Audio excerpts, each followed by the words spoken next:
a entrar directamente a un pasaje, vamos a recordar un poquito un pasaje de la Samaritana. Y quiero que veamos esta parte por una pregunta que me hacían la semana pasada. Solamente lo voy a poner, lo voy a compartir para que lo podamos ver. Nada más que esta no es la Samaritana. Permítanme tantito. Dejar de compartir. Y vamos a ver porque la tecnología de repente hace sus cosas graciosas. Está.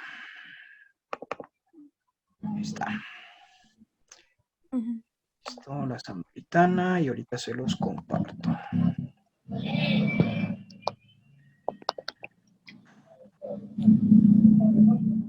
Ahora sí, permítanme un segundo, Bueno, un momento, porque nunca nos tardamos un segundo. Digo, permítanme un segundo y siempre nos colgamos más.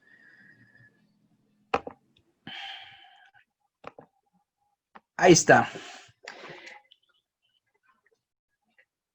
En la pantalla que ustedes están viendo, que ya lo habíamos visto, es Jesús y la Samaritana, y quisiera tocar el punto del versículo 34 y 35, donde Jesús les dice a los discípulos, mi comida es hacer la voluntad del Padre, alzad vuestros ojos y mirad los campos porque ya están blancos para la siega. Y me quedé con esta parte que nos preguntaba Marcelo, y esto de la cosecha, de la siembra, tiene que ver o tiene una relación con 2 Corintios 9. La realidad es que este pasaje está en un contexto de salvación, adoración, misión. Es un pasaje, el pasaje que estamos viendo cuando Cristo está hablando con la Samaritana, es en un contexto de adoración, de salvación y de misión.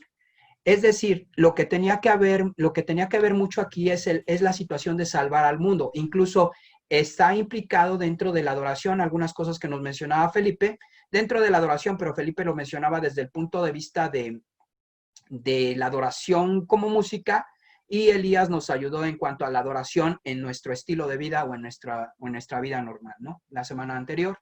Sin embargo, aquí este pasaje, al estar en este contexto, Cristo está enseñándoles a los discípulos algo súper interesante, y esto que les está enseñando muy interesante a los discípulos es la parte de que ellos iban a tener un proceso de ser llamados, ser preparados y ser enviados. Y esto es algo que ocurre en nuestras vidas. Somos llamados por Cristo a salvación, somos preparados, es decir, se nos empiezan a dar algunas dones y demás, y varias cosas nos empieza a dar el Espíritu, y después somos enviados.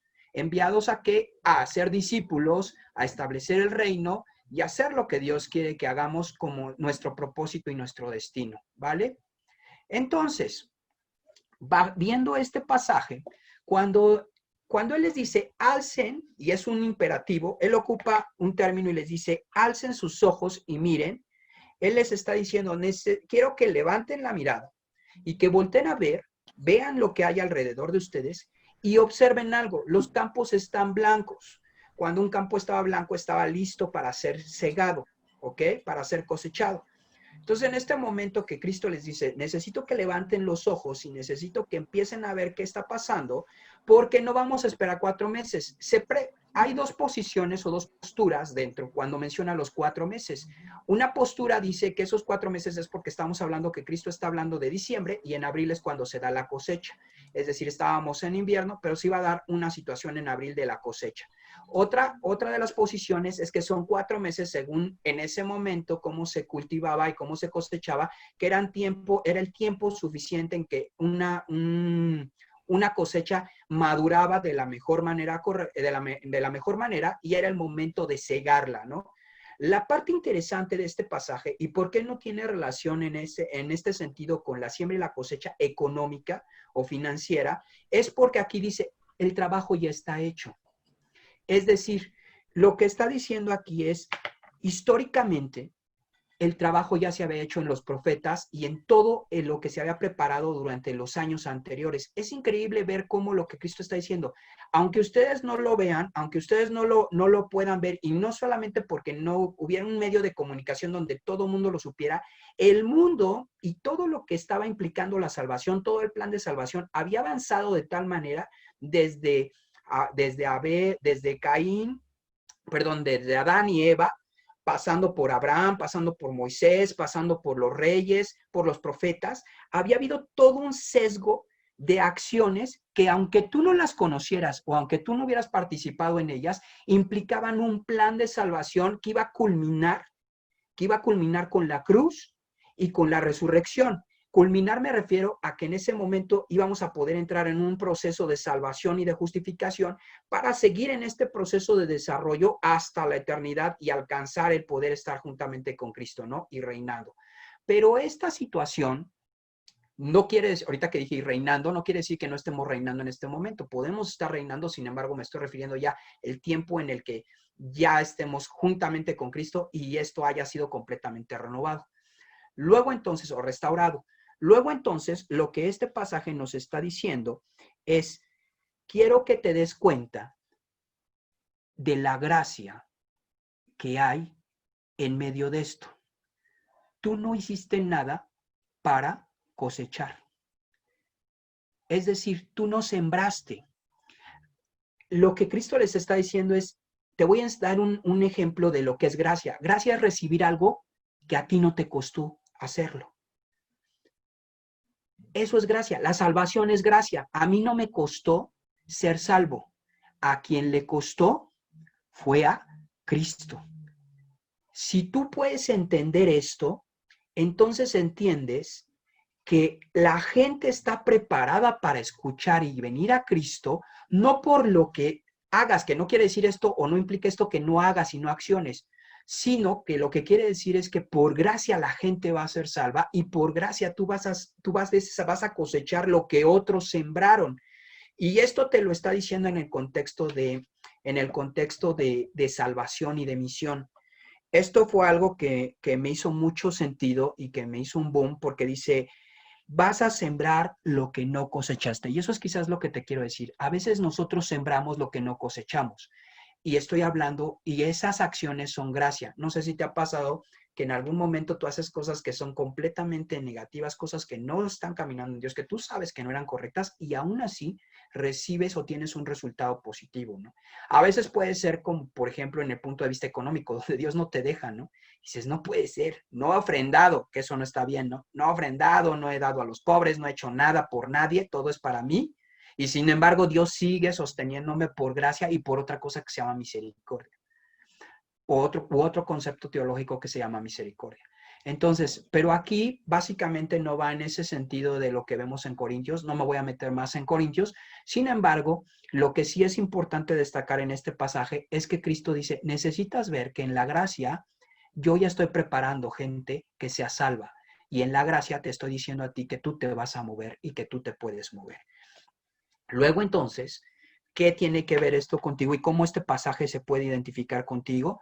Pues muy simple, hagamos lo que tenemos que hacer porque los campos ya están listos. Hay muchas cosas que lo único que tenemos que hacer es accionar en fe. Por ejemplo, tú dices, oye, ¿cómo le soluciono la vida a una persona? Solucionásela con Cristo. Los campos ya están blancos y cree y confía que los campos ya están blancos. No digas, bueno, de aquí a que se arrepienta. Mira, uno de los errores que se hace en este sentido de evangelismo y demás es esperar el tiempo correcto para darle una palabra a una persona. Es decir, cuando deje de tomar, entonces le voy a hablar de Dios. Y tú dirías, ¿es en serio? O sea, cuando deje de tomar ya no quieres saber nada de Dios. O sea, tienes que accionar desde ahora. Tienes que accionar en este momento y empezar a accionar desde este momento y decir, bueno, lo voy a hacer ahorita con la gracia de Dios porque Dios ya dijo que los campos están blancos. Entonces, no necesitábamos realmente un COVID para empezar con esos campos blancos, ¿no? No necesitábamos un COVID, no lo necesitábamos. Sin embargo, Dios en su misericordia dice, te lo voy a mandar y va a ser esta parte donde vas a empezar a hablar de Cristo y la gente va a tener necesidad de escuchar de Dios. Y esto es importante. Y muchos están escuchando de Dios, muchos están escuchando de Dios por el COVID, ¿no? Y eso es bueno. Sin embargo, no quiere decir que los campos no estuvieran blancos. Luego, vamos a avanzar a otro pasaje que les voy a mostrar un slide.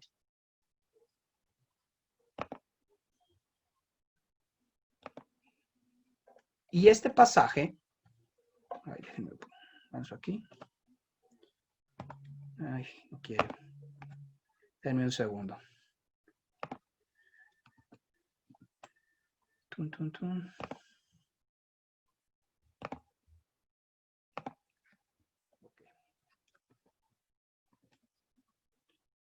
Todavía el Zoom con esto de compartir, siento que le falla la rapidez. Ok, este slide nos lleva al pasaje de Juan 4, 50 al 54. ¿Qué está ocurriendo en este pasaje? En este pasaje se presenta un oficial, la otra vez dije que era un general y no es un general, error, por favor bórrenlo de su mente, eso no fue, es un oficial del rey y no menciona el rango, simplemente dice es un oficial del rey, y este oficial se presenta a Jesús en Caná de Galilea.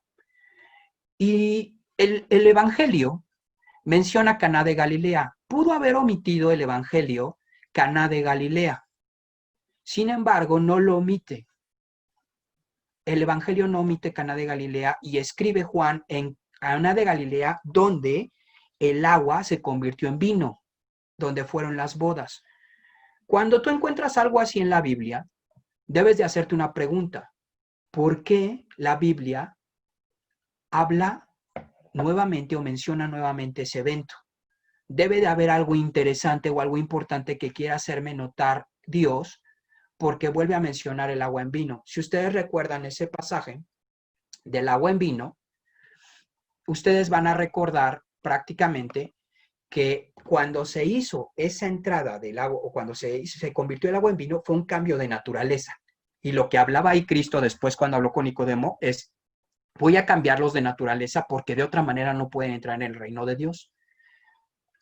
Cuando venimos a este pasaje, lo que está destacando Dios es algo va a pasar en medio de este evento que es muy importante que tú tomes nota, que tú entiendas que algo importante va a ocurrir en medio de este evento y que es algo tan trascendente como el cambio de naturaleza. Es algo que te debe de hacer entender y darte una dimensión distinta y darte un entendimiento distinto de las cosas que yo estoy haciendo. Se presenta este oficial. Y entonces, cuando está con él, cuando está Cristo hablando con él, dice, más bien, el oficial se presenta ante él porque escuchó que Cristo estaba en Caná. Él escucha. Quiere decir, ¿qué nos está enseñando el pasaje? Que Cristo ya no estaba a escondidas y que la gente empezaba a hablar de una persona o un personaje que hacía milagros y que se estaba moviendo muy fuerte. Era tan fuerte ese mover que una persona gentil, no un judío, se interesó en conocer a este Jesús. ¿Y saben por qué se interesó? Se interesó porque su hijo se estaba muriendo. Realmente el interés de este oficial fue porque su hijo se estaba muriendo. Él tenía una necesidad. Y Cristo menciona algo muy interesante y muy fuerte, porque dice en el versículo 48, entonces Jesús le dijo, si no viereis señales y prodigios, no creeréis. Le dice al oficial, ¿sabes qué? ¿Sabes qué? Hay un problema, ¿eh? Ustedes piensan que yo soy un obrador de milagros y no están creyendo lo que yo quiero que crean, lo que hemos estado hablando repetidamente. Y es algo que tú tienes que entender y que que tenemos que entender todos, de que no estamos hablando de un obrador de milagros ni un sanador, sino estamos hablando del Hijo de Dios. Lo que Cristo le está diciendo es que no me interesa tanto que veas los prodigios y los milagros como que creas realmente en las cosas correctas y en las cosas adecuadas. Necesito que creas y que tengas fe. Eso es lo que yo necesito que ustedes hagan. No que piensen que soy el que les resuelvo problemas, sino que crean que yo soy el Dios poderoso. Y tú dirías, bueno, ¿y entonces para qué queremos un Dios poderoso que no nos resuelva problemas? No, no es lo que está diciendo la palabra, sino que hay una motivación correcta para hacer las cosas y hay una forma correcta de entender las cosas. Una cosa es seguir a las personas por lo que te dan y otra cosa es que por seguir a las personas por lo que son, recibas los beneficios de esa relación. ¿Me explico? Porque cuando nosotros, y esto es muy interesante y esto es muy importante y es para nuestras vidas, Cuando nosotros seguimos a las personas por lo que obtenemos de ellas, eso es egoísmo. Y eso pasa en los matrimonios, eso pasa en los noviazgos, eso pasa en las relaciones personales, eso pasa incluso en las relaciones ministeriales. Seguimos a las personas por lo que nos dan, por lo que obtenemos de ellas, por lo que pueden hacer por nosotros, porque nos pueden profetizar, porque nos pueden hablar, porque nos pueden dar una palabra. Pero hay algo Yo creo interesante, que sí. hay algo interesante que Cristo les está diciendo. Y eso interesante que Cristo les está diciendo es, miren, síganme por lo que soy. Cuando tú me sigas porque soy Dios y tú entiendas que yo soy Dios, lo que yo tengo te lo voy a compartir y te lo voy a dar. Y eso es completamente diferente. Es cambiar el chip, es cambiar el chip. O sea, tú estás casado y amas a tu esposa por lo que ella es, por la persona que es, no por lo que vas a obtener de ella. Ah, me va a cocinar, me va a hacer esto, va a hacer esto, voy a tener esta situación, voy a tener arreglado esto y demás. Eso es egoísta. Y eso es simplemente seguir las acciones y las obras. Lo que Cristo está diciendo, ámame por lo que soy, y entonces en esa fe, creyendo en lo que soy, en que soy todopoderoso, vas a obtener lo que necesitas. Esto, si tú recuerdas, hubo un hombre muy sabio que se llamó Salomón. Y Salomón fue reconocido, o ha sido reconocido históricamente, porque él no pide riqueza, ni pide dinero, ni pide cosas, sino dice, dame sabiduría para poder gobernar este reino. Cuando él pide sabiduría, Dios dice, por lo que has pedido, te voy a dar todo lo demás. Porque fuiste tan inteligente y tan entendido que pediste correctamente. Y esto es a veces tan absurdo como pedir o como esa figura que a veces dicen que tienes la gallina de los huevos de oro y dices, ah, pues mato la gallina y tengo más huevos y acabas con toda la producción. Es absurdo, no puedes hacer eso. Necesitas tener a Dios para entonces empezar a ver todas las bendiciones que Dios tiene en tu vida, pero es una situación de motivación. Luego en estos pequeños pasajes, si tú los pudiste leer entre líneas, dices, wow, o sea, lo que Dios le está diciendo ahí a ese oficial es, enfócate correctamente. Y estamos hablando de alguien que es gentil, pero por eso es que es muy importante y dice, miren, yo les cambié la naturaleza. Les enseñé qué es cambiar la naturaleza cuando cambié el agua en vino. Ahora les voy a enseñar el foco correcto de vivir delante de Dios y cómo moverte en la fe. Entonces, ahora sí voy a compartirles el slide.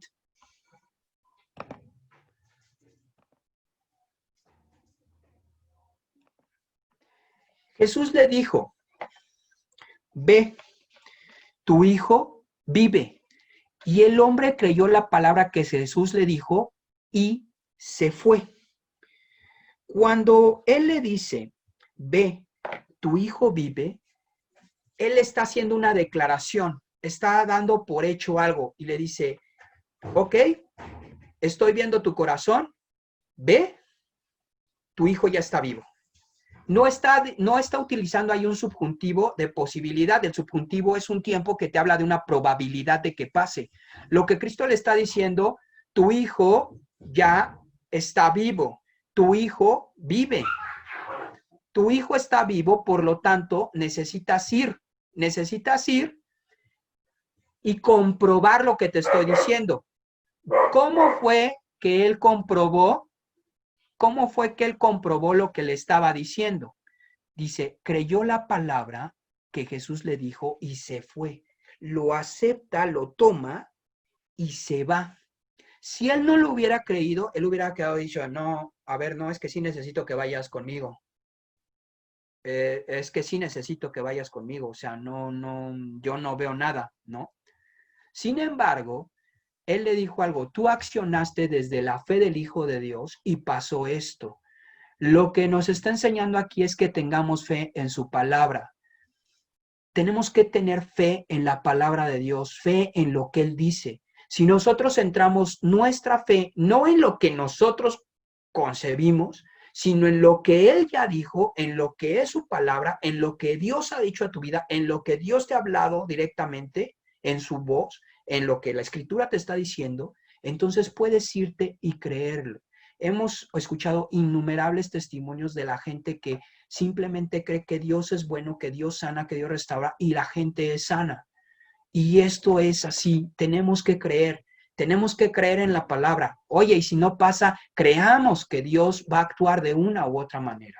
Al final de cuentas, este hombre actuó en esa fe y nos enseñó cómo se mueven las cosas. Y una de las situaciones interesantes que ocurre en este pasaje, y una de las cosas interesantes que pasa, es que dice que el padre entendió que aquella era la hora en que Jesús había dicho, tu hijo vive, y creyó en él, porque le dijeron, oye, ¿qué crees que tu hijo ya vivió? Y cuando dijeron, ¿a qué horas empezó a sentir bien? A esta hora dijo, no manches, fue en el momento en que él me dijo que él vivía, en el momento en que hizo clic todo, y en ese momento que hizo clic, las cosas pasaron. Cuando tú concibes, tú crees la palabra, cuando tú crees en eso, dice la escritura que él creyó con toda su casa. El término para todas en griego es un término que es olé, que viene de olos. Cuando habla de toda la familia, es el término que habla de entero, de completo, de plenitud, de principio a fin. ¿Qué te quiero decir en este momento? Cuando tú creíste en Dios, no creíste tú solo, creíste con tu familia, porque Dios está trabajando de una u otra manera con toda tu familia y con todos aquellos que están a tu alrededor y que te rodean, con todos aquellos íntimos. Por eso dice en Hechos, cree en el Señor Jesucristo y serás salvo, y serás salvo tú y tu casa. Cree y serás salvo tú y tu casa.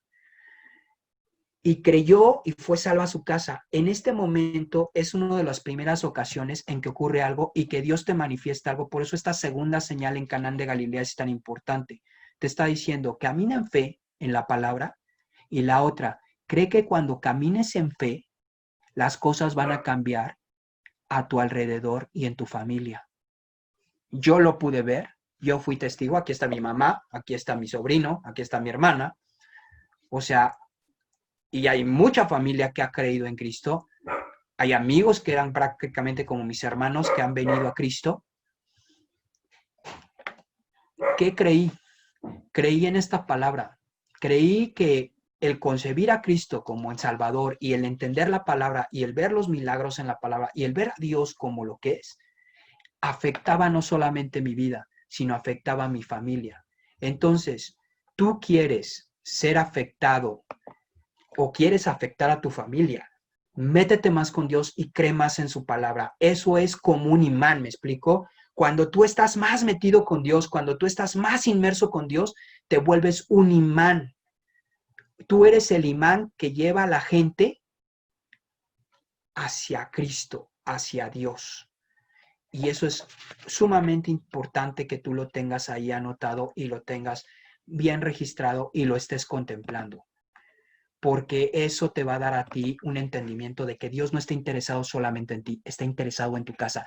Dios no ve individuos, Dios ve familias, Dios ve toda una casa, con todo lo que implica una casa. No quiere decir que Dios no diga, no, pues como estás solo y no tienes nadie en el mundo, pues no te va a ver a ti. No, Dios ve toda esa dimensión porque sabe que debe de abarcar eso. ¿Por qué crees que la familia es tan atacada y por qué crees que la familia es tan afectada y es tan embatida por el diablo y por todas las situaciones? Porque Dios, en su misericordia, en su amor, en su gracia y apuntando a este segundo milagro, no ve un individuo, ve toda una familia, porque una familia afecta muchísimas cosas más, afecta todo el contexto, porque entonces todos caminan en una visión y entonces eso se vuelve como un golpe completo, ¿no? No es lo mismo agarrar y pegar con un dedo que cerrar los 5 dedos y pegar. Es más fuerte la pegada, es más fuerte el impacto. Si bien aquí con un dedo eres más incisivo, con toda la mano eres más fuerte. Y Dios quiere impactar al reino de las tinieblas. Por eso Dios no te llamó a ti, llamó tu casa, llamó a tu familia, llamó a todos los que están. Y si no han venido a Cristo y estás preocupado porque tu familia no ha llegado a Cristo, yo puedo creer, porque creo en la palabra, que Dios ya está haciendo un plan para afectar a toda tu casa, para afectar a toda tu familia. Porque no porque Dios quiera ser religiosos, sino porque Dios quiere salvar a gente y quiere hacer la vida de todos tus familiares mucho mejor. Que tú estés tranquilo, que en medio de situaciones complicadas puedas tener ese reposo en Él. Vamos a continuar y vamos a irnos al capítulo 5. Y aquí pasa algo interesante y voy a responder la segunda pregunta que nos hacía Marcelo la semana pasada sobre la madurez. Y voy a ocupar este pasaje como una base. Este pasaje, les comparto el slide. Así es, en ti serán benditas todas las familias. Gracias, David. Pero primero voy a compartir este slide aquí.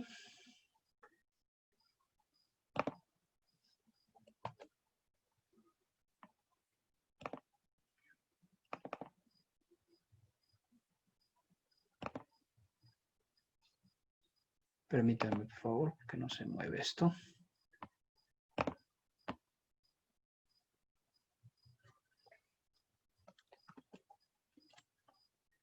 Esto de...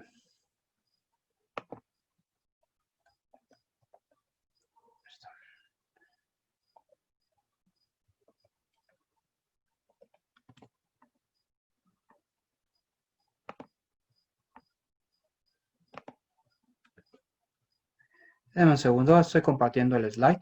Nada más que ya aparezca aquí en la pantalla. El estanque de Bethesda. Los 5 pórticos que vienen en Juan 5:2 y romper paradigmas en Juan 5:6 al 8. Hay un estanque que se llama Bethesda, que quiere decir casa de misericordia. Y aquí se da un evento bastante interesante.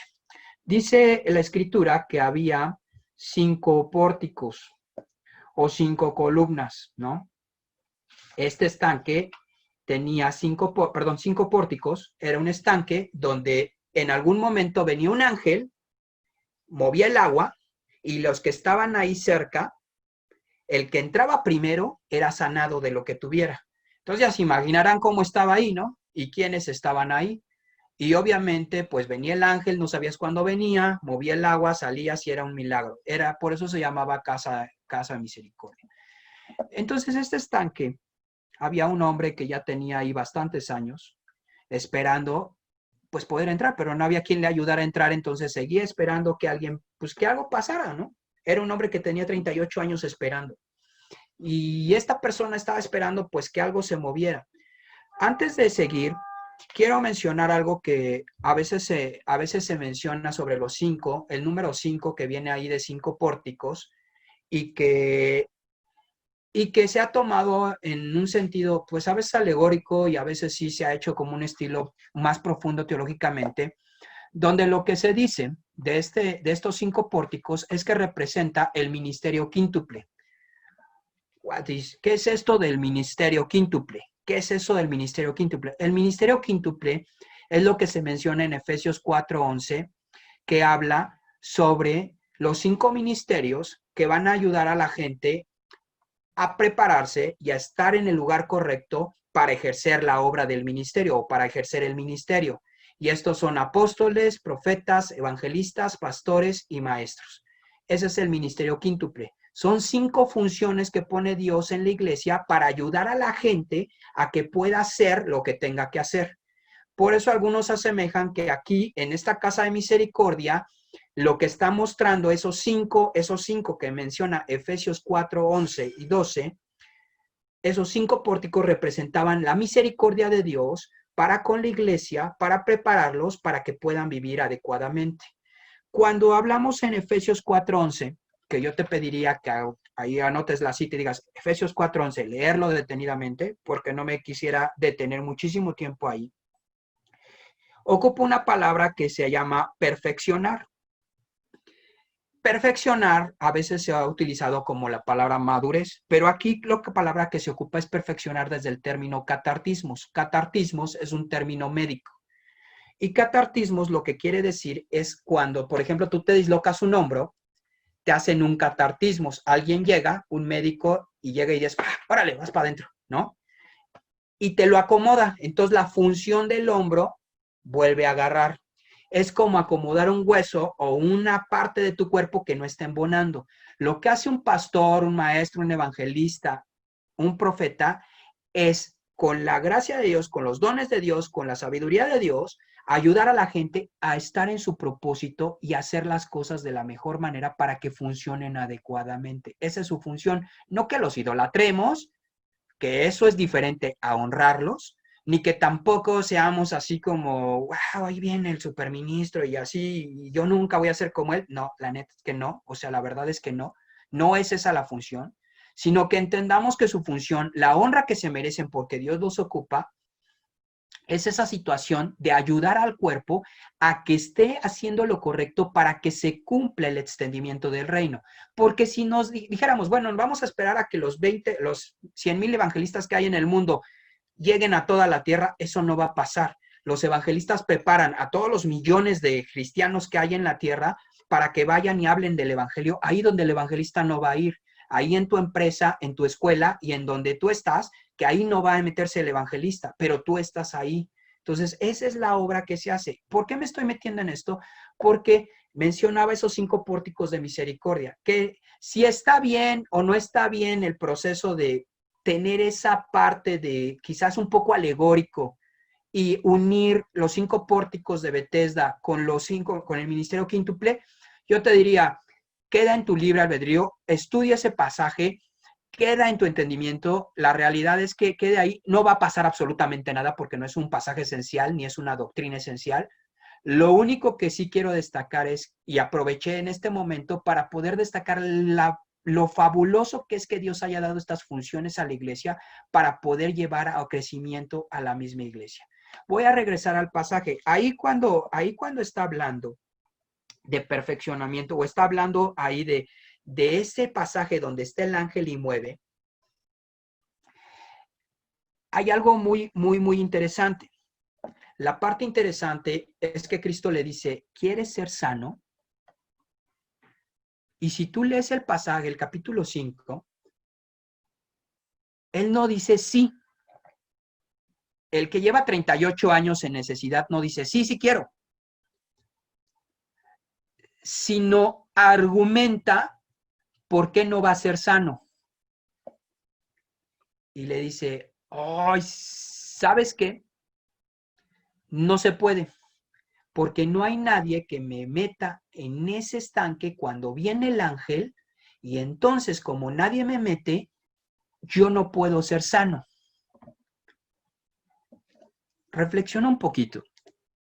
¿Qué te ha preguntado Dios si quieres? ¿Y qué le has contestado tú? ¿Por qué no se puede? Así, reflexiónalo un poco. ¿Te ha preguntado Dios, ¿quieres esto?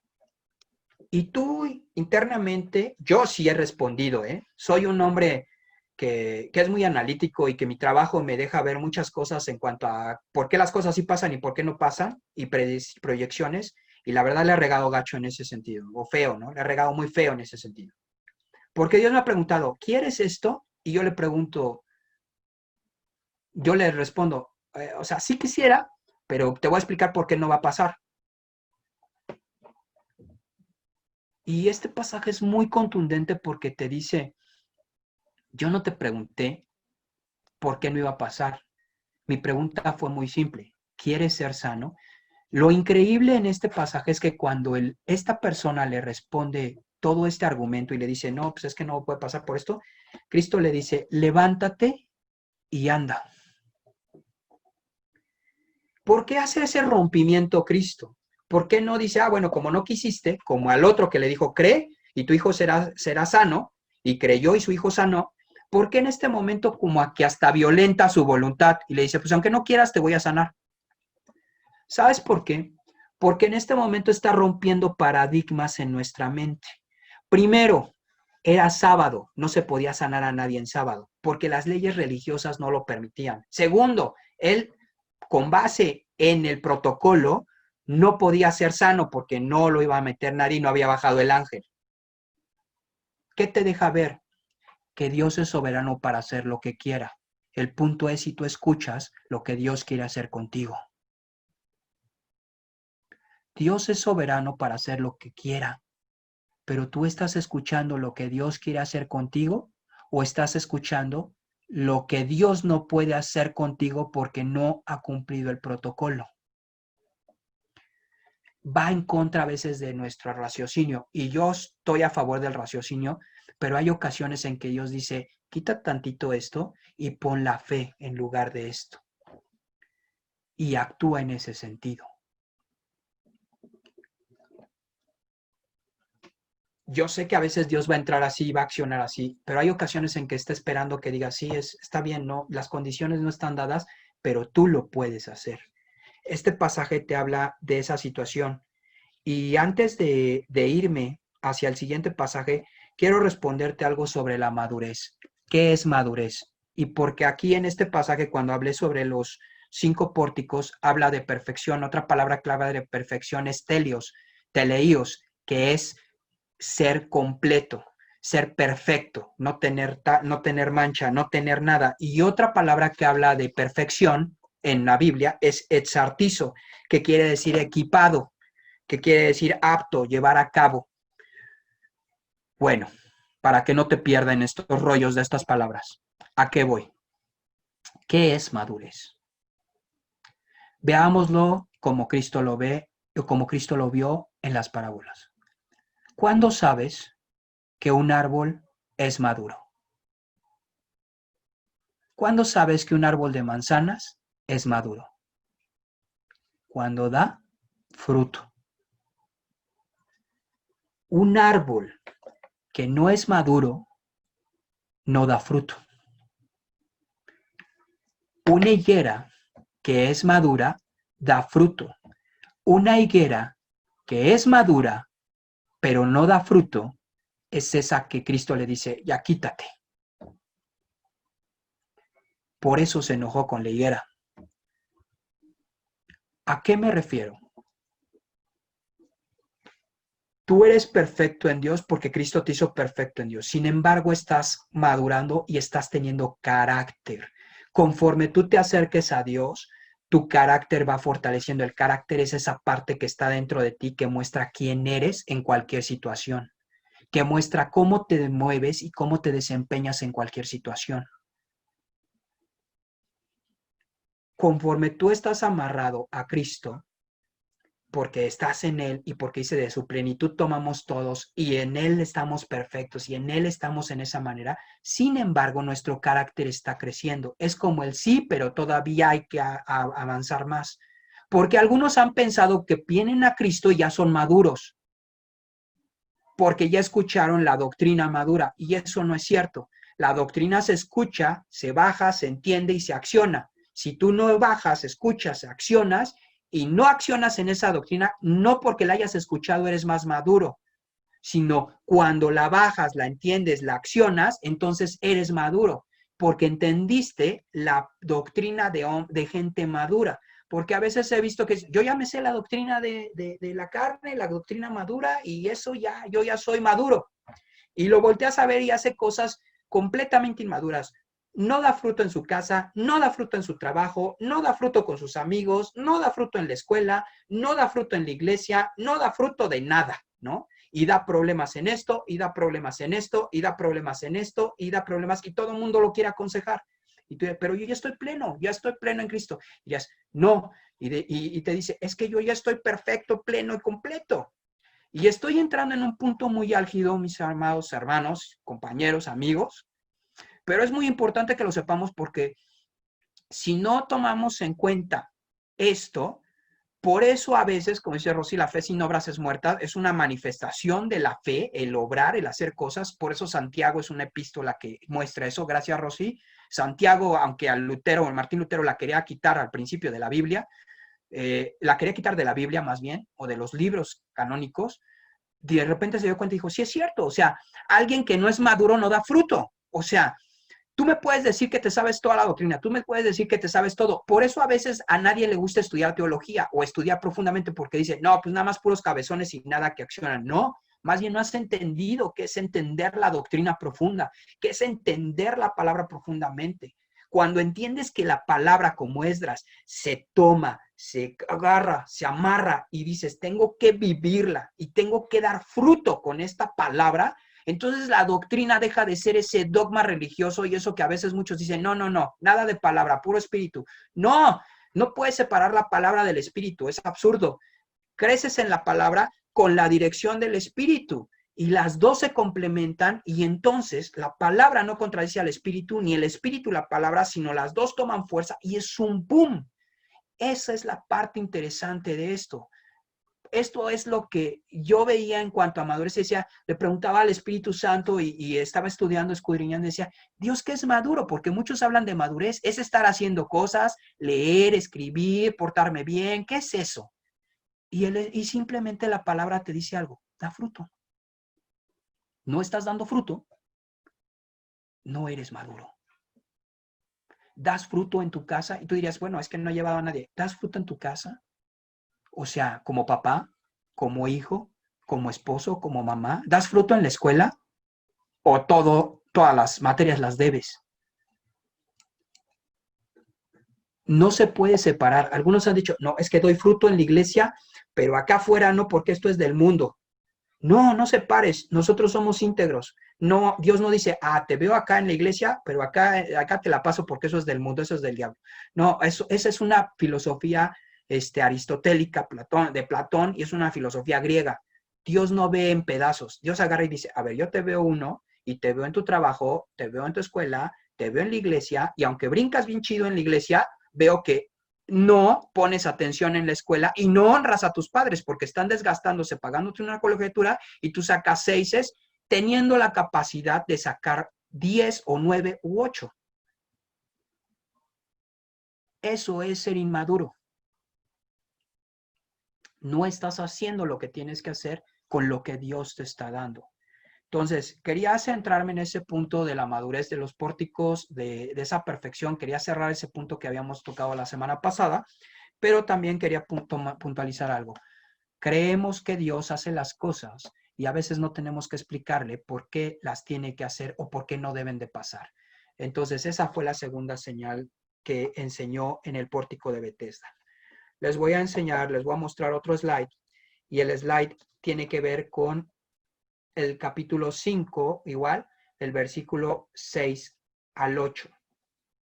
Déjenme, pongo aquí el slide, nada más que lo voy preparando porque ya vi que de repente no avanza esto. Vale.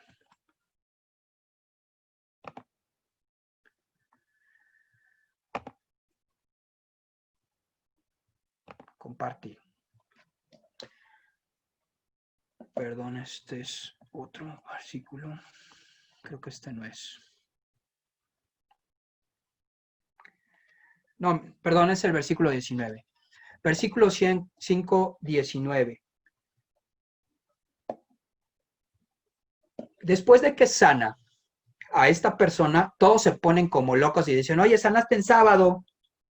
Y es que eso no se debe. Y luego se enojan con él porque él dice, mi padre.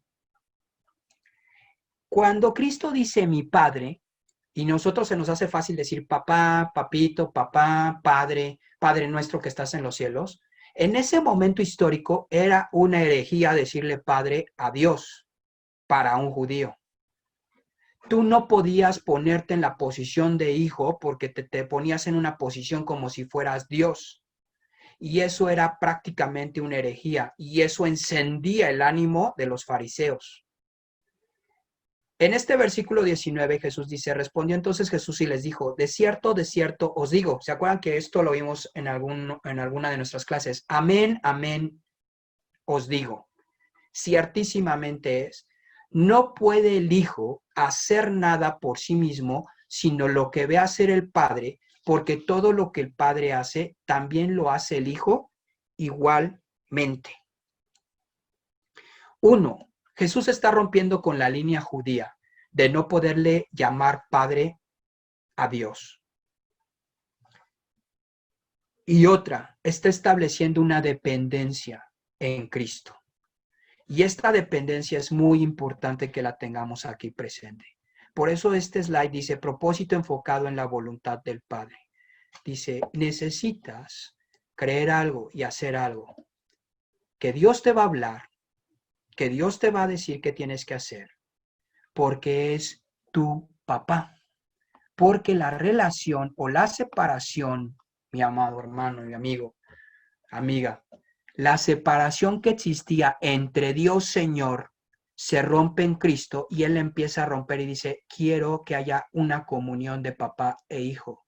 Eso es lo que empezó a generar un caos en la mente de los judíos, pero también eso es lo que nos debe de empezar a nosotros a generar esa situación tan padre de creer que Dios está actuando en nuestras vidas y puede actuar en nuestras vidas como un padre. Pero hay algo que interesante en este pasaje y que no se nos debe de olvidar. No somos independientes de Dios, somos dependientes de Dios. Lo que hacía que las cosas ocurrieran tan puntualmente y tan como cuchillo en mantequilla que entraba en Dios o en Cristo, era que Él hacía lo que escuchaba del Padre. Si nosotros ponemos nuestros oídos atentos a qué está hablando Dios, qué está hablando el Padre, muchas de las cosas que no hemos podido hacer van a ocurrir. Yo he sido testigo de que cuando digo, bueno, está bien, no veo respuesta desde el punto de vista racional, filosófico, laboral, profesional, no veo esa respuesta. Honestamente no lo encuentro, no encuentro que esta sea la respuesta. Sin embargo, cuando me enfoco en Cristo y digo, bueno, pero ¿cuál es la línea? ¿Qué es lo que tú quieres que yo haga? Y a veces las respuestas son medio ilógicas como lo que le pasó al que estaba en el estanque de Bethesda, ¿no? Y dices, sí está medio ilógico. Pero lo que sí te quiero decir es, Dios es Dios. Dios es Dios. Únete y sé dependiente de Él. No hagas un devocional en la mañana, y si no sabes qué es un devocional, es escuchar la voz de Dios, cantarle en la mañana, orar, leer un pedazo de la Biblia, un pasaje de la Biblia, reflexionar en él y orar y empezar a ver qué quiere Dios hablar contigo y empezar a orar con él, a platicar con él y decirle, mira, están esas cosas, hoy tengo esta situación, hoy voy a hacer esto, tengo que tomar esta decisión, no sé cómo hacerle y demás. Todas esas cosas no lo hagas desde el punto de vista religioso, tengo que hacer mi devocional, ¿no? Porque si no, Dios me castiga. No, la realidad es que empieza a hacer ese devocional porque la unión con Cristo va a hacer que tus decisiones sean más contundentes. Porque cuando Dios te está diciendo qué tienes que hacer, entonces enfocas, ¿no? Es como ir con el todopoderoso y dice, oye, creo que vamos a hacer esto, ¿no? Y él dice, aquí están todos los recursos, porque eso es lo que yo quiero hacer. Lo hago contigo y lo voy a hacer contigo. Y tú dirás, ¿y cómo se van a enfocar? Porque Dios conoce todo y Dios sabe tu propósito. Y lo que Dios pone en tu corazón es porque Él ya lo trae en su corazón, pero quiere que estemos enfocados y en esa dependencia total. Este es muy interesante, este pasaje, por lo que les decía, ¿no? Cristo enseña a la gente a tener una relación de padre e hijo. No solamente cuando les dice, enséñanos a orar, sus discípulos les dicen, enséñanos a orar. Exactamente, Marcelo. Hay un modelo que se los pasamos que se llama 20-20. 20 minutos de lectura y 20 minutos de lectura de la palabra y 20 minutos de oración en entendimiento o en el Espíritu, si tú crees si tú tienes el Espíritu Santo, ¿no? Entonces, al bautismo en Espíritu Santo. Eso será otra historia, no me voy a meter ahí porque si no ahí nos vamos a ir de filo, ¿sale? Entonces, esto es muy interesante. Vamos a poner otro slide que es el versículo 30, que quiero que veamos. Si quisiera avanzar un poquito porque luego me voy. Y me gustaría que avanzáramos a este pasaje. Aquí está. Que dice aquí. Se los comparto en la pantalla. Y le pusimos a este slide anclado a su voluntad.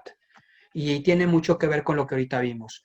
No busco mi voluntad, sino la voluntad del que me envió. la del Padre. ¿Quieres estar bien anclado? ¿Quieres que las cosas salgan bien? ¿Necesitas que las cosas funcionen de la manera correcta?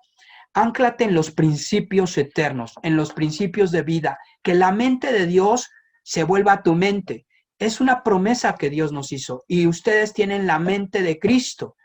Solo que a veces lo damos como un hecho y decimos, pues todo lo que pienso es de Cristo. Y nunca tienes dependencia, nunca hablas con tu papá, nunca entiendes nada, menosprecias la escritura, menosprecias lo que Dios habla a tu vida y dices, pero estoy anclado. A veces el alma es muy, muy especial y te engaña.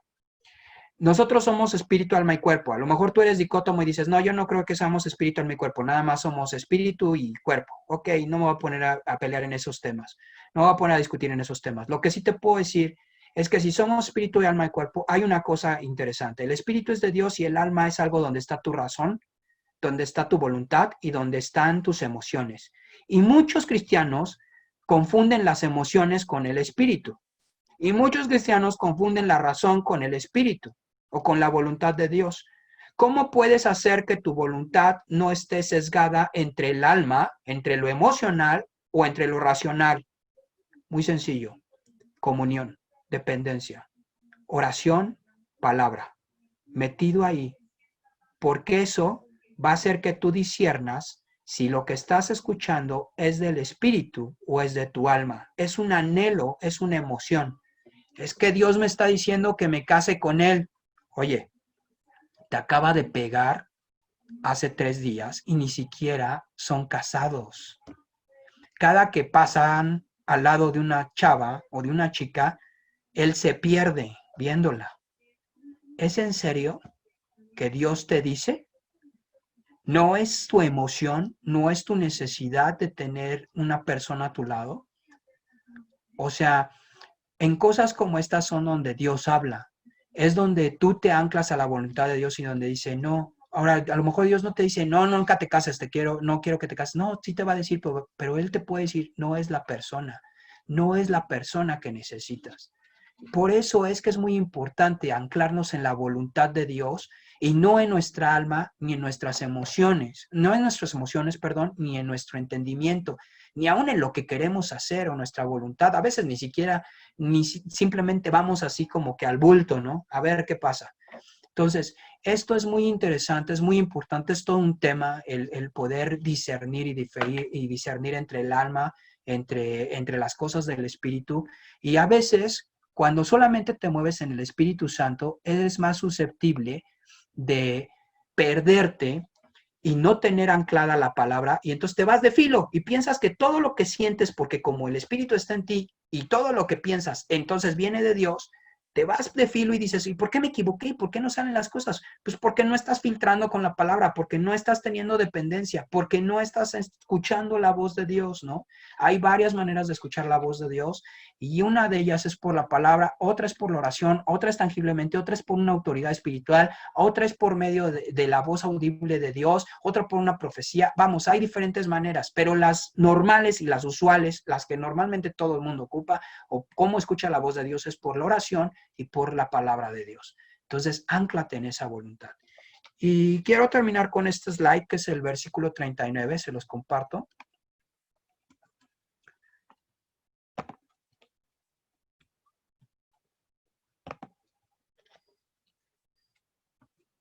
Que este slide solamente nos tiene el versículo aquí, nos dice las respuestas. Y dice Juan 5:39. Escudriñad las escrituras porque a vosotros os parece que en ellas tenéis la vida eterna y ellas son las que dan testimonio de mí. Los judíos se ponían muy locos con Cristo.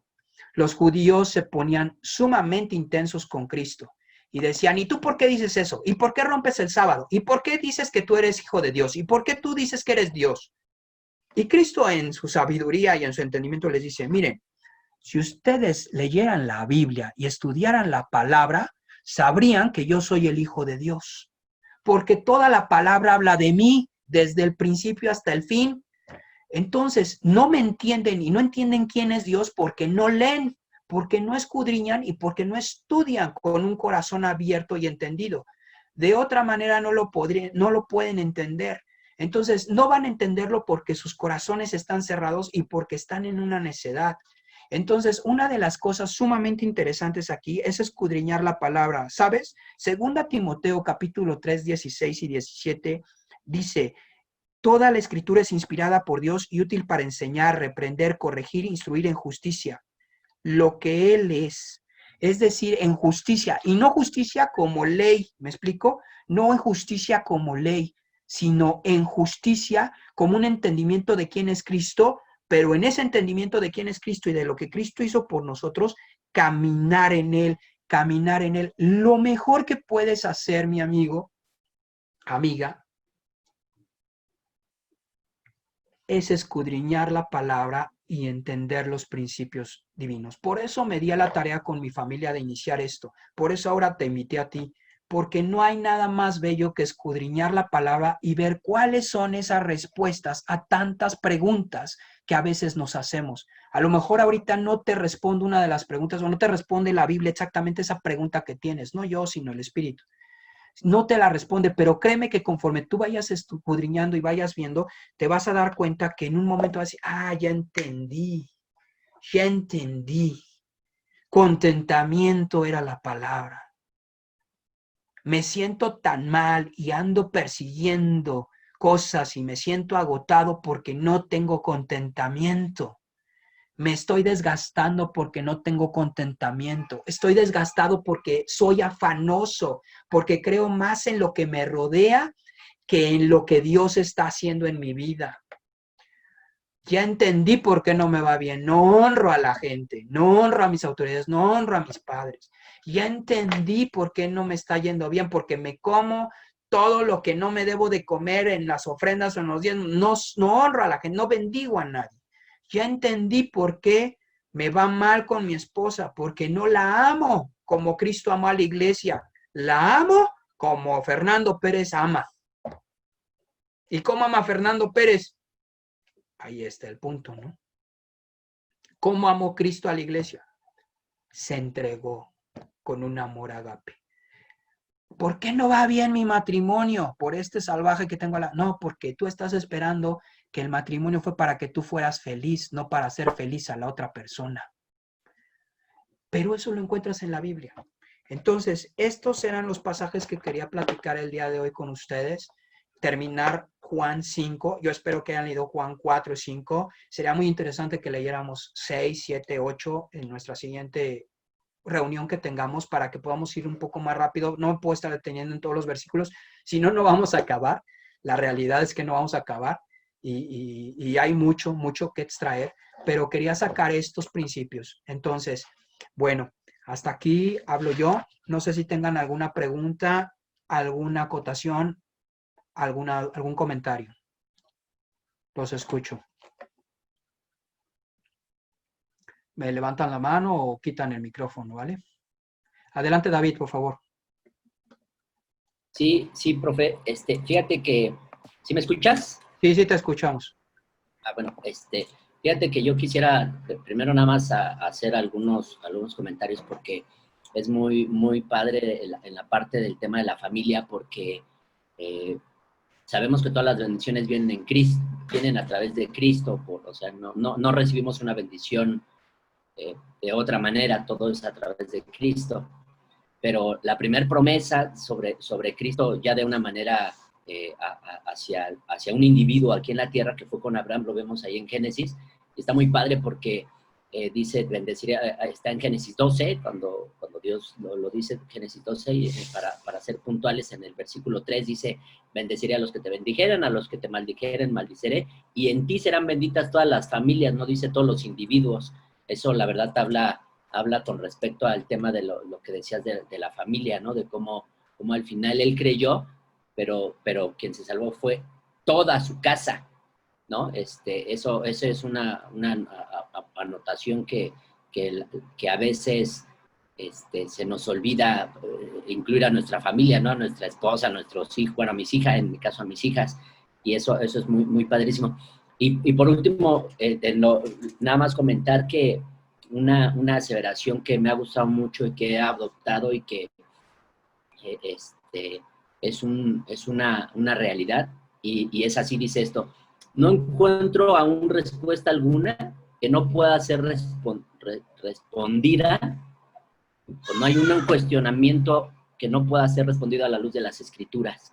Es decir, cuando, con lo que ahorita comentabas con respecto a escudriñar la palabra, ¿no? O sea, no puede haber algo tan complicado o tan no sé, como, no quiero utilizar un adjetivo muy ansioso, pero no puede haber algo tan complicadísimo que realmente, si vamos con un corazón dispuesto a Dios o con una apertura a Dios, vamos a encontrar siempre la respuesta en las Escrituras. La verdad es que no lo he encontrado, estoy muy joven, todavía a lo mejor me hace falta mucho camino por recorrer a mis 40 años, pero de todas maneras yo quiero decir eso, ¿no? O sea, no puede existir una respuesta tan complicada que no sea respondida a la luz de las Escrituras.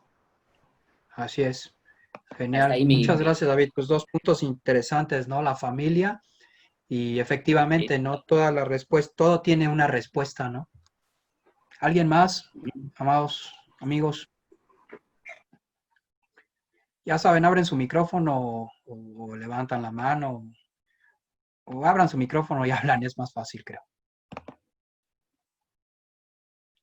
Bueno, pues creo que no.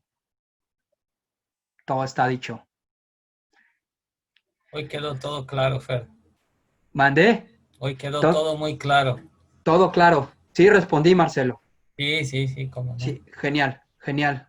Y yo también había investigado algunas cosas y nada más fue ahora el complemento. Genial, genial, me quedé con la tarea y yo dije, tengo que resolver la tarea.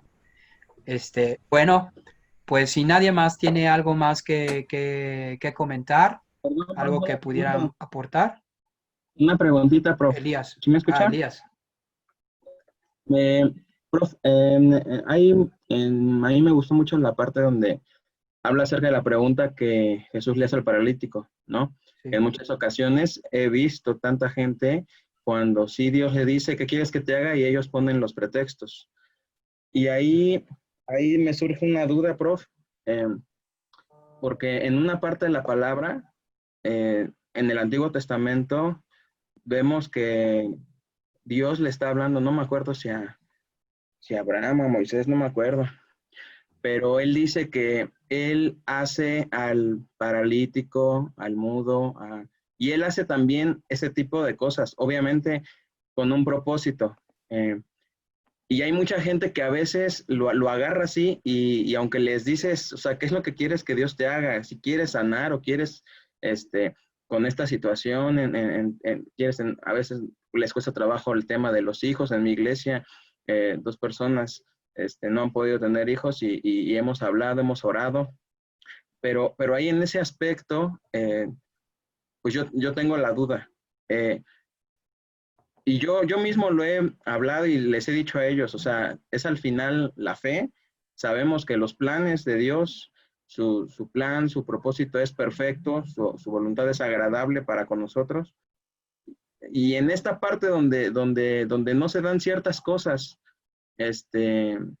¿cómo podemos, pues no sé si se deba aceptar, se deba rechazar, se deba confesar algo, y en este contexto hablando de las situaciones de salud o de sanidad en las personas, ¿qué me diría? Ok, a ver si te seguí, ¿no? A ver si te seguí en esta parte. Tenemos la situación donde alguien necesita sanar, pero no quiere ser sanado, ¿no? Porque siempre tiene un buen pretexto para no ser sanado. Así es. Y luego tienes esa situación donde dice, bueno, pues a lo mejor así Dios lo hizo y pues así pasa, ¿no?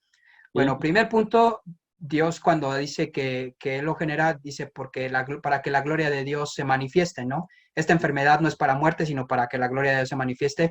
Y hay algunas situaciones difíciles en nuestra vida que son simplemente para que Dios sea manifestado y para que tú puedas recibir esa glorificación y ese momento más poderoso, más fuerte en tu vida, ¿no? Esa es una. Luego la otra, te vas a encontrar con gente que al final de cuentas no quiere ser sanado porque se ha acostumbrado a vivir bajo esa condición, ¿no? No sé si han escuchado de aquellos presos que no quieren salir de la cárcel. Porque dicen, yo no quiero salir de la cárcel porque aquí me dan desayuno, comida y cena. Tengo donde vivir y no me tengo que preocupar por qué hacer, porque aquí ya sé lo que tengo que hacer. Y tú dirías, ¿cómo puede ser que alguien quiera vivir en la cárcel, no? Y hay, porque los hay, y los he visto, que salen y hacen cualquier cosa para regresar. Y tú dices, ¿por qué puede haber gente que sea así? Lamentablemente, cuando hay una falta de visión, una falta de entendimiento, a veces hay gente que prefiere vivir en esa situación que vivir en la libertad en Dios y no quiere responsabilidad ni con Dios ni con nadie, ¿no? Sin embargo, nuestra responsabilidad como cristianos es buscar la libertad de las personas, porque dice, el Espíritu de Dios está en mí por cuanto me ha ungido para dar buenas nuevas a los pobres, para sanar a los afligidos de corazón, para dar libertad a los cautivos. Cuando Cristo está haciendo esa mención de Isaías y él empieza ese ministerio de unción, después cuando nosotros vemos Hechos, vemos que ese ministerio está en nosotros, de unción y de predicar eso.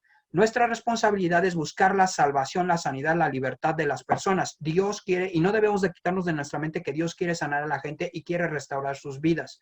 Sin embargo, también nos vamos a encontrar con aquellos que digan, no quiero. Y ahí entra un punto donde es de voluntad y donde digan, no, simplemente así estoy bien, ¿no? El detalle no es ellos, sino el detalle es tú, que tú estés haciendo lo que tienes que hacer y que no te frustres porque hay gente que no quiere, ¿no? Que no quiere hacerlo. No sé si eso contestó Elías o me fui por otro lado o perdí el hilo del fino de la pregunta. O alguien lo siguió. Nada más, entonces, a lo que entiendo, porque he escuchado a algunos predicadores y mi papá es mucho de esa idea, que Dios nos quiere ver sanos. Entonces, hasta este punto, nuestra fe y nuestra declaración siempre tiene que ser, vamos a sanar y vamos a estar bien, o sea, a pesar de cualquier situación. En pocas palabras, dentro del pueblo cristiano no debe de haber enfermedad. ¿Esa debe de ser nuestra visión? Sí, tiene que ser una visión de esperanza. Quítale la esperanza a alguien y lo matas. Quítale la esperanza a una persona y le acabas la vida. Adelante, David. Sí, fíjate que en ese tema yo sí creo que, por ejemplo, la sanidad no es una opción, es una garantía. Y no lo digo yo, o sea, está en la Biblia, o sea, es una garantía, o sea, en Cristo es una garantía. Pero yo creo que el propósito no es la sanidad, sino de que creo que creo en la sanidad a que se cumple, en ese lapso de tiempo está el propósito de Dios. O sea, porque, o sea, mis amigos, los que me conocen, saben que yo no escucho con un oído, y todo el mundo, ay, y Dios no me puede sanar. Y por supuesto que yo tengo fe y que Dios me puede sanar, pero yo no le encuentro un propósito a ese tema de sanidad. Y Dios me ha dado una habilidad, en particular con el otro oído, desarrollándola para cumplir ciertas necesidades musicales cuando se ha necesitado y en otras áreas. Pero el punto yo creo que es de que creo en la sanidad, o sea, lo que ahorita, por ejemplo, decía Elías, creemos lo que dice que en su pueblo no hay no puede haber ese tipo de cosas, como lo podamos argumentar, a que se cumple en ese lapso de tiempo, yo creo que es el propósito de Dios. Yo no creo que el propósito de Dios sea sanarnos, o sea, yo no creo que ese sea el propósito, porque si no, todos estaríamos buscando la sanidad o nada más que recibir la bendición económica. O sea, el propósito está en el lapso de tiempo en lo que se cumple, y más bien, ¿qué es lo que me hace falta a mí para poder llegar a ese cumplimiento de algo que no es opcional, sino que es una garantía? Lo mismo sucede yo no creo que sea una opción tener matrimonios estables. Yo creo que es una garantía y está en Cristo, pero está de que lo creo, de que es una garantía, a que se cumple en ese lapso de tiempo donde, ay, me tengo que aguantar mi orgullo y, no, pues perdóname, no, pues ahora tú perdóname, otra vez vuélveme a perdonar, y cediendo esas áreas. Entonces yo creo que está en ese lapso de tiempo el propósito. El propósito, nada más no perdamos de vista que el propósito no es la sanidad. Yo creo que es así. Es buscarlo a él, ¿no? ¿Puedo hacer un comentario, Fer? Adelante, Marcelo. Mira, lo que dijo David, también estoy totalmente de acuerdo con él. Y quiero comentar tres cosas que una la viví otra está en la palabra y otra la escuché de una otra persona. Jesús, cuando fue a una ciudad, no pudo hacer milagros, aunque su intención era bendecir a la gente, ¿verdad? Pero no pudo hacer milagros por la falta de fe de la gente. Entonces hay gente que realmente no, aunque Dios quiera hacer algo, no se incluyen en esto, ¿no? Hace años, cuando estaba yo en una iglesia y la iglesia estaba conociendo mucho el mover del Espíritu Santo, no sé si alguien también vivió el tiempo de los encuentros y todo esto. Bueno, ahí estábamos viviendo esto, entonces era muy común que cada domingo veíamos un milagro. Entonces había una señora que estaba enferma y en la puerta de la oficina del pastor, el pastor entró, la miró y dijo, ven, voy a orar por ti porque siento que Dios te quiere sanar. Y entonces ella se volteó y dijo así textualmente estas palabras: no, pastor, no ore por mí ahora, porque si usted ora, yo me voy a sanar y mañana tengo mi cita en el seguro. Y entonces si yo voy al seguro sana, no voy a tener mi incapacidad de por vida. Wow.